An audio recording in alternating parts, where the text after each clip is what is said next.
Hi, today I'm front of new OPPO Find X2 Neo and I'll show you how to turn on always on display feature on this device. So first let's open the settings application and then tap to the personalization section. Here you'll see always on display section, and just to activate always on display feature we should click here on this switcher. Also we can change here display options of the AOD feature. Also we can use it in power saving mode by just schedule from this. We can set here the start and the end time, or just use it all day. So let's tap to save.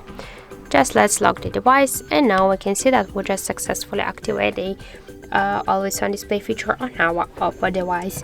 So that's it. Thank you for watching, and if you find this video helpful, don't forget to leave a like, comment and to subscribe our channel.